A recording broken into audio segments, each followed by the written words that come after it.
So I understand that sourdough is all the craze. Like, I get that, but I am not a sourdough person. So if you want to follow along for a good, okay, you can be, but I don't make sourdough. Sourdough is delicious. I will eat it all day long, but I don't make it.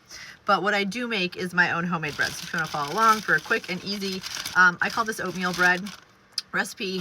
Here I am. I will post all the ingredients and whatnot at the last page too.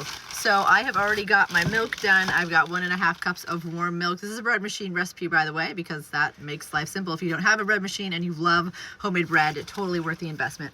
I've got warm milk and butter already in there. 1.5 cups of warm milk, 4 tablespoons of butter softened. And I like to use a variety of flours because, you know, variety is the spice of life.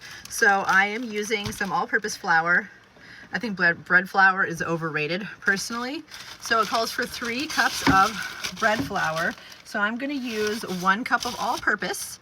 And then this is my favorite blend of like healthy, but not whole wheat. So whole wheat, if you bake, you know, whole wheat makes things, it can make it kind of dense. It can make it kind of like the kids don't love it as much. It's not as fluffy. So this is white whole wheat flour that I'm using.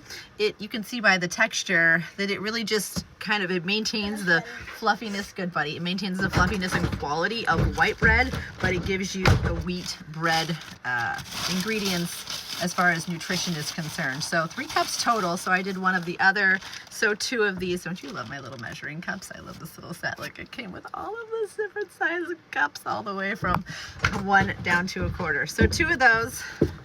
And then, hi son, revolving door because it's snowing outside and the children are in and out. Here comes another one.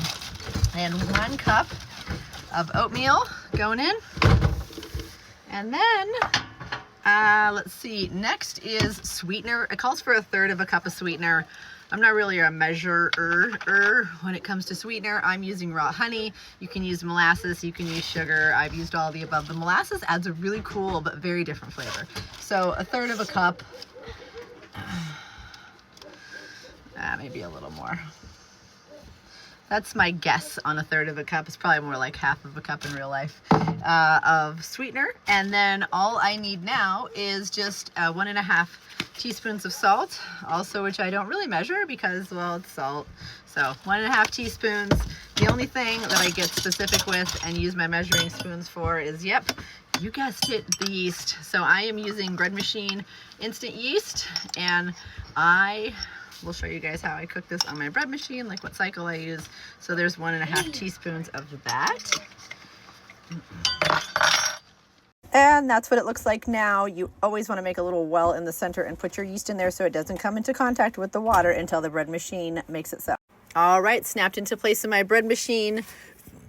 I am going to put this on the cycle for wheat, but I'm going to use the quick cycle because I used the regular cycle yesterday and it didn't really turn out like it normally does. So, and that's it. My bread is going to be done at 3:57 p.m. Yay for homemade bread.